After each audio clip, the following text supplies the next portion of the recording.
नमस्कार दोस्तों, आज हम इस वीडियो में जानेंगे कि एक विवाहित स्त्री या कन्या अपने पिता के घर में कब तक और क्यों रह सकती है। इसके बारे में आज वीडियो में इसी विषय में बात करेंगे। चलिए, माता पार्वती पृथ्वी लोक पर भ्रमण करके भगवान शिव के पास आ रही थी। देव के देव प्राणनाथ, आज जब मैं पृथ्वी लोक पर भ्रमण कर रही थी तब मैंने देखा कि कुछ कन्याएं अपने पिता के घर में कई अधिक समय से रह रही हैं, जबकि पिछले युगों में कन्याओं का विवाह कम आयु में होता था और वे तभी से अपने पति के घर रहने से को जाती थीं। तथा मैंने एक विचित्र घटना भी देख ली कि कई सारे कन्याएं विवाह के बाद भी पिता के घर में लंबे समय तक बार बार रहने को जाती है। ये है प्राणनाथ, मैं जानना चाहती हूँ कि क्या एक पिता के घर में कुंवारी कन्या का कई अधिक समय तक रहना सही होता है या नहीं?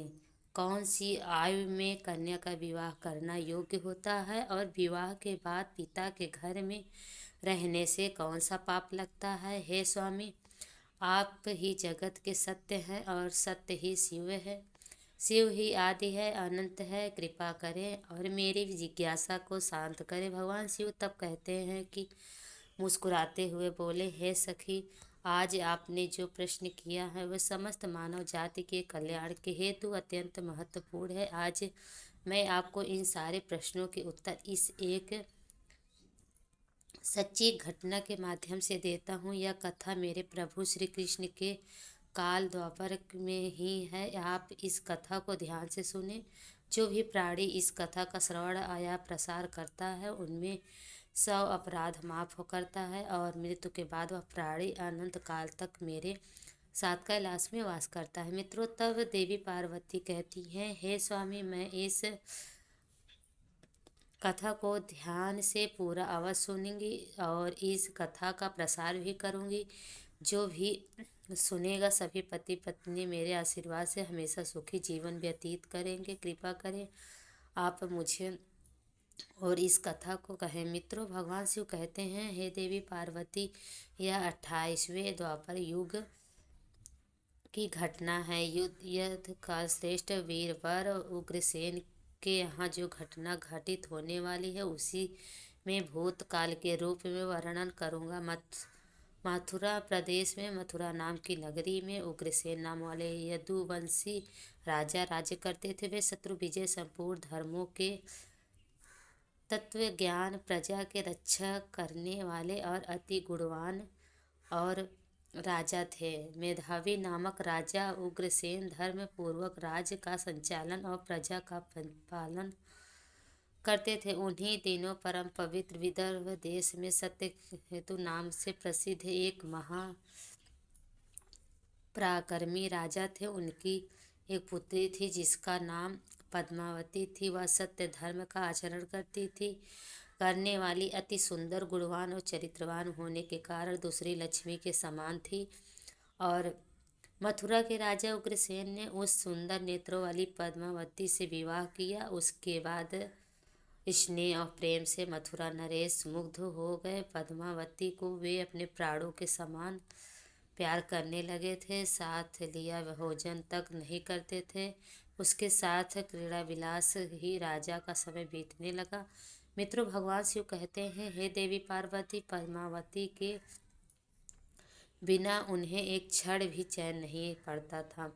इस प्रकार से आने वाले प्रतिदिन उन पति पत्नी में प्रेम बढ़ने लगा। फिर कुछ समय के बाद विदर्भ नरेश सत्यकेतु ने अपनी पुत्री पद्मावती को याद किया और उसकी माँ भी उसे न देखने के कारण बहुत दुखी थी। फिर एक दिन उन्होंने अपनी बेटी के हालचाल जानने हेतु मथुरा नरेश उग्रसेन के पास पहुँचे और अपने दूत भेजो। मित्र, भगवान शिव कहते हैं, हे देवी पार्वती, दूतों ने वहां जाकर आदर सम्मान पूर्वक राजा ने कहा, महाराज, विदर्भ नरेश सत्यकेतु ने अपनी कन्या और इस राज्य की महारानी के कुशल समाचार जानने हेतु हमें यहाँ भेजा है कि आपको हमारा सादर प्रणाम है। अगर उनका प्रेम और स्नेहपूर्ण अनुरोध है तो आपको स्वीकार है तो राजकुमारी पद्मावती जी को उनके यहाँ भेजने का व्यवस्था कीजिए। वे उनकी पुत्री को देखना चाहते हैं। मित्रों, तब भगवान शिव कहते हैं, हे देवी पार्वती, राजा उग्रसेन ने जब दूतों के मुंह से यह बात सुनी तो वे भी प्रसन्न हो गए, और क्योंकि वे चाहते थे कि रानी पद्मावती को आराम करने की हेतु उनके पिता के यहाँ जाना चाहिए, तब उन्होंने स्नेह और उदारता के कारण अपनी पत्नी पद्मावती के विदर्भ राज के यहाँ भेज दिया। तब पति के भेजने पर पद्मावती बड़ी खुशी के साथ अपने मायके आ गई। वहां पहुंचकर उसने पिता के चरणों को प्रणाम किया, और उसके आने से महाराज सत्यकेतु को भी बड़ी प्रसन्नता है हुई। मित्रों, भगवान शिव कहते हैं कि तब हे देवी माँ पार्वती पद्मावती वहाँ अपनी सखियों के साथ मन में मुग्ध होकर घूमने लगी, और पहले की ही भांति वन तालाब और राज्य में विहार करने लगी, क्योंकि वे विवाह के बाद पहली बार अपने पिता के यहाँ आई थी, और यहाँ आकर वह फिर से बालिका बन गई। और फिर कुछ दिन बीतने के बाद वह भूल गई कि उनका विवाह हो चुका है। उनके बर्ताव में अब लज्जा या संकोच का भाव नहीं रहा। मित्रों, भगवान शिव कहते हैं, हे देवी पार्वती, एक दिन की बात है जब रानी पद्मावती अपनी सखियों के साथ एक सुंदर पर्वत पर सैर करने के लिए गई। वहां पर देखा कि एक रमणीय वन दिखाई दिया जो केलों के उद्यान से शोभा पा रही थी। उस पर फूलों की बहार थी। तब उस राजकुमारी ने देखा कि एक ऐसा रमणीय पर्वत, दूसरी ओर सुंदर वन, और बीच में स्वच्छ जल से भरा सर्वतभद्र नामक तालाब है। एक छोटी बालिका की तरह वह उसकी सभी सखियों के साथ खेलने लगी। वे सभी इस संसार को भूल खेल कूद में मन से मगन होकर पूरी तरह से डूब गई। फिर वे तालाब में उतर गई और हंसती गाती जल क्रीड़ा करने लगी। और मित्रों, भगवान शिव कहते हैं कि हे देवी पार्वती, उसी समय कुबेर का सेवक गोपाल नामक का एक दैत्य दिव्य विमान पर बैठकर आकाश मार्ग से कहीं जा रहा था। तालाब के ऊपर उस दृष्टि मनमोहक सुंदर विदर्भ की राजकुमारी पद्मावती पर पड़ी, जो निर्भर होकर स्नान कर रही थी। गोपाल के पास दैवी शक्ति होने के कारण उसने निश्चित रूप से जान लिया कि यह विदर्भ नरेश की कन्या है और महाराज उग्रसेन की प्यारी पत्नी है। तब वह मन ही मन कहने लगा, यह तो पतिव्रता होने के कारण आत्मबल से ही सुरक्षित है। किसी भी पर पुरुषों के लिए इसे प्राप्त करना अत्यंत कठिन है। उग्रसेन अत्यंत महामूर्ख है जो उसने ऐसी सुंदरी पत्नी को मायके भेज दिया। और यह पतिव्रता नारी प्राय पुरुष को के लिए दुर्लभ है। और इधर कामदेव मुझे अत्यंत पीड़ा दे रहा है। मैं किस प्रकार से इसके निकट जाऊं और कैसे इसका उपयोग करूं। मित्रों, भगवान शिव कहते हैं, हे देवी। तब पार्वती उसकी सुंदरता और मोहित दानव गहरी सोच में पड़ गया। फिर उसने अपने लिए एक उपाय निकाल लिया। मित्रों, गोपाल ने महाराज उग्रसेन का माया रूप ले लिया, और वैसे ही वस्त्र, उसी तरह का वेश, और वही आस्था पूर्ण रूप से उग्रसेन सा होकर वह पर्वत के शिखर पर उतरा, और एक अशोक वृक्ष की छाया में शिला ऊपर बैठकर उसने मधुर स्वर में संगीत सुरों का छेड़ दिया। वह गीत संपूर्ण विश्व को मोहित करने वाला था, और उत्तम स्वर से युक्त उस मधुर गीत को सखियों के मध्य में बैठी हुई सुंदर पद्मावती ने भी सुना। वह सोचने लगी कि ऐसा मनमोहक कौन गायक है या गीत गा रहा है। तब राजकुमारी के मन में उसने देखने की तीव्र इच्छा हुई। उसने सखियों के साथ जाकर अशोक की छाया में सुंदर प्रतापी बैठा हुआ कोई पुरुष गा रहा है। वह महाराज उग्रसेन के जैसा दिखाई पड़ता है। मित्रों, भगवान शिव कहते हैं, हे देवी पार्वती, वास्तव में तो वह राजा के भेष में नीच दानव गोवेल ही था। पद्मावती विचार करने लगी कि मेरे धर्म परायण स्वामी मथुरा नरेश अपना राज्य छोड़कर इतनी दूर अब चले आए हैं। वह इस प्रकार सोच ही रही थी कि उस पापी ने स्वयं ही पुकारा, हे प्रिय आओ आओ देवी, तुम्हारे बिना मैं नहीं जी सकता। सुंदरी, तुमसे अलग रहकर मेरे लिए इस जीवन को व्यतीत करना भी असंभव हो गया। तुम्हारे स्नेह ने मुझे मोह लिया है। मैं तुम्हें छोड़कर कहीं भी नहीं रह सकता। अपने पति के रूप में आधारी पद्मावती थोड़ी सी लज्जित होकर उसके सामने गई। वह पद्मावती का हाथ पकड़कर उसे एकांत में स्थान में ले गया और वहां अपनी इच्छा के अनुसार उसका उपभोग भी किया। मित्रों, भगवान शिव कहते हैं कि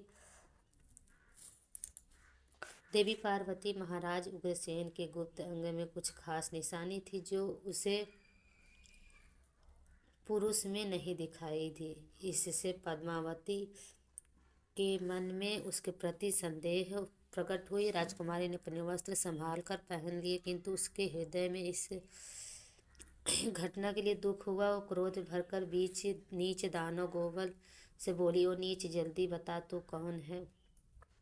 तेरा आकार दानव जैसा है, तू पापी चारी है, अनिर्दयी है। कहते कहते वहाँ लगनी कारण उसकी आंखें भर आई। वह साप देने के उद्धत होकर बोली, हे दुरात्मा, तूने मेरे पति के रूप में आकर मेरे साथ छल किया है और इस अधर्म शरीर को अपवित्र करके उत्तम पातिव्रत्य का नाश कर डाला है। अब यही तू मेरा भी प्रभाव देख ले। मैं तुझे अत्यंत कठोर शाप दूंगी। उसकी बात सुनकर गोपाल ने कहा, हे पतिव्रता नारी, भगवान श्री विष्णु तथा उत्तम ब्राह्मण के भय से तो समस्त राक्षस और दानव दूर भागते हैं। मैं दानव धर्म अनुसार के इस पृथ्वी पर विचर रहा था। पहले मेरे दोष का विचार करो, किस अपराध में मुझे शाप देना चाहती हो। तो पद्मावती बोली, हे पापी, मैं साध्वी हूँ और पतिव्रता हूँ। मन में केवल अपने पति की कामना करती हूँ, सदा उन्हीं के लिए तपस्या किया करती थी हूँ, अपने धर्म मार्ग पर स्थित थी, किंतु तूने माया रचकर मेरे धर्म के साथ ही मुझे भी नष्ट कर दिया है। इसलिए हे दुष्ट नीच, तुझे भी भस्म कर डालूंगी। तब गोपाल बोला कि हे राजकुमारी, यदि तुम उचित समझो तो यह बात ध्यान से सुनो। मैं धर्म की यही बात हूँ कर रहा हूँ। जो स्त्री प्रतिदिन मन, वाणी और काम से अपने पति को मनमोहित करने रहने का स्वयं भी संतोष का अनुभव करती है, पति क्रोधी होने पर भी छोड़ती, उसके दोस्तों को गुनाहों की ओर ध्यान नहीं देती, उसके मारने पर भी प्रसन्न होती है, पति के सभी कामों में आगे रहती, वह नारी पतिव्रता कही गई है।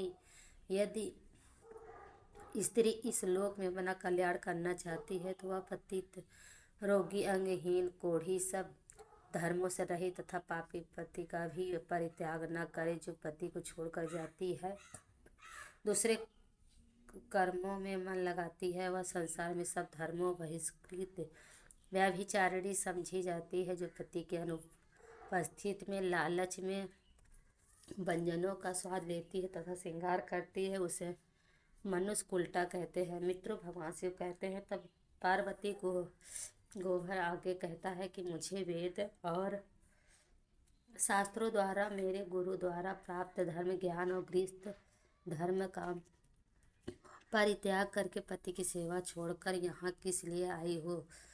तुम इतना होने के बावजूद अपने ही मुँह से कहती हो पतिव्रता हो। कर्म से तो तुम्हें पातिव्रत्या का छोटा अंश भी नहीं दिखाई देता है। तुम डर भय छोड़कर पर्वत वन में मतवाली होकर घूमती हो, इसलिए यह पापनी हो।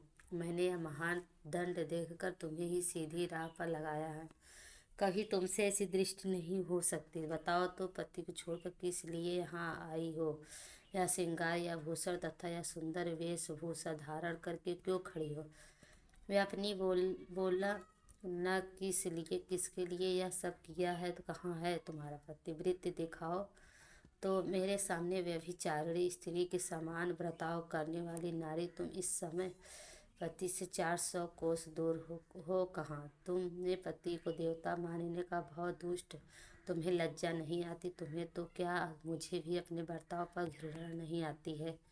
क्या मेरे सामने बोलती हो। कहाँ है तुम्हारा तपस्या का प्रभाव, कहाँ है तुम्हारा तेज और बल। आज ही मुझे अपना बल का वीर पराक्रम दिखाओ। तब पद्मावती बोली, ओ नीच असुर, सुन, पिता ने स्नेहवश मुझे पति के घर बुलाया है। इससे कहा पाप है। मैं काम, लोभ, मोह तथा डर वश पति को छोड़कर नहीं आई हूँ। मैं यहाँ अपने पति की चिंतन करती हुई रहती हूँ। तुमने भी छल से मेरे पति के रूप धारण करके मुझे धोखा दे दिया है। तब गोपाल ने कहा कि पद्मावती, मेरी युक्ति युक्त बात सुनो। अंधे मनुष्यों को कुछ दिखाई नहीं देता है। तुम धर्म रूपी नेत्र से हीन हो, फिर कैसे मुझे यहाँ पहचान पाती? तुम्हें झांत था कि तुम्हारे पति के दूर कभी नहीं आ सकते थे। फिर तुमने मेरे साथ संबंध बनाया। जिस समय तुम्हारे मन में पिता के घर आने का भाव उदय हुआ, उसी समय तुम पति की भावना छोड़कर उनके ध्यान से मुक्त हो गई थी। पति का निरंतर चिंता करने से धर्म जब वही नष्ट हो गया, क्यों स्वयं पतिव्रता कहती हो? मित्रों, भगवान तब शिव कहते हैं कि हे देवी पार्वती, गोभल जो है कहता है कि जब तुम्हारे हृदय की आँख ही फूट गई है, तब ज्ञान नेत्र से हीन होने पर तुम मुझे कैसे पहचानती? गोपाल की बात सुनकर राजकुमारी पद्मावती जमीन पर बैठ गए। उसके हृदय में बड़ा दुख हो रहा था। तब गोपाल ने फिर कहा कि शुभ, मैंने तुम्हारे उदर में जो अपने वीर की स्थापना की है, उससे 3 लोगों की त्रास पहुंचाने वाला पुत्र उत्पन्न होगा। मित्रों, भगवान शिव कहते हैं, हे देवी पार्वती, ऐसा कहकर वह दानव वहाँ से चला गया। गोपाल की एक ज्ञानी दानव तो था, किंतु वह बड़ा ही दुराचारी और पाप आत्मा था। उसके चले जाने पर पद्मावती अत्यंत दुखी होकर रोने लगी। रोने की आवाज़ सुनकर सखियाँ उसके पास दौड़ी आए, पूछने लगी, राजकुमारी आप रोती क्यों हो? मथुरा नरेश महाराज उग्रसेन कहाँ चले गए? मैं पद्मावती ने अत्यंत दुख से कहा। रोते रोते अपने छले जाने की सारी बात बता दी। फिर सभी सहेलियों उसे पिता के घर ले गए। उस समय वह शोक से कतरती हुई थर थर काँप रही थी। सखिया ने पद्मावती की माता सामने सारी घटना सुना दी। उसे सुनते ही महारानी अपने पति के महल में गई और उनसे भी कन्या का सारा वृतांत उन्होंने कह सुनाया। उसे सुनकर महाराज सत्यकेतु को भी बड़ा दुख हुआ। उन्होंने सवारी और वस्त्र आदि देकर कुछ लोगों के साथ पुत्री को वापस मथुरा उसके पति के घर भेज दिए। धर्मात्मा राजा उग्रसेन पद्मावती को आई देख बहुत प्रसन्न हुए। वे रानी से बार बार कहने लगे, हे प्रिय, मैं तुम्हारे बिना जीवन व्यतीत नहीं कर सकता था। अच्छा हुआ तुम शीघ्र ही लौट आई। पद्मा, तुम अपने गुण शील, भक्ति, सत्य और पतिव्रत आदि सद्गुणों में मुझे अत्यंत प्रिय लगती हो। अपनी प्रिय पत्नी पद्मावती से ऐसा कहकर महाराज उग्रसेन उसके साथ विहार करने लगे। तब सब लोगों को भय पहुंचाने वाला उसका भयंकर गर्भ दिन दिन बढ़ने लगा, किंतु उस गर्भ का कारण केवल पद्मावती ही जानती थी। अपने उदर में बढ़ते हुए गर्भ के विषय में पद्मावती को दिन रात चिंता बनी रहती थी कि 10 वर्ष तक वह गर्भ बढ़ता ही गया। तत्पश्चात उसका जन्म हुआ। मित्र, भगवान शिव कहते हैं, तब देवी पार्वती वही अति तेजस्वी, महाबली और दुराचारी प्रजा को कष्ट देने वाला कंस था, जिसके भय से तीनों लोगों को निवासी थरथरा उठे थे। उसके बाद भगवान श्री कृष्ण के हाथ से मारा जाकर मोक्ष को प्राप्त हुए थे। मित्रों, तब देवी पार्वती कहती हैं कि स्वामी, ऐसी घटनाएं भविष्य में संघटित होने लगी हैं, यह मैंने सुन रखा है। हे देवी, मैंने आपसे जो कुछ कहा वह समस्त पुराणों का निश्चित मत है। इस प्रकार से पिता के घर में रहने वाली कन्या बिगड़ जाती हैं। अतः पिता को कन्या को घर में रखने का मोह नहीं करना चाहिए। भगवान शिव कहते हैं, हे देवी, अब मैं आपको एक कुंवारी कन्या के विषय में कुछ महत्वपूर्ण बातें बताता हूँ। आप इस विषय में भी ध्यान से सुनो। जब कोई भी कन्या सयानी हो जाती है तो वह विवाह के योग्य बन जाती है और ध्यान से सुनो। उसका माता पिता योग्य का चुनाव करके उसका विवाह करना चाहिए। उसके बाद कभी भी लंबे समय तक घर में नहीं रखना चाहिए। पति के घर में ही उसका पालन पोषण होना उचित रहता है। वहाँ पर रहकर वह भक्ति पूर्वक उत्तम गुण सीखी और पति की सेवा करती है। उसके कुल की कीर्ति बढ़ती है और पिता भी सुख पूर्वक जीवन व्यतीत करता है। ससुराल में रहकर यदि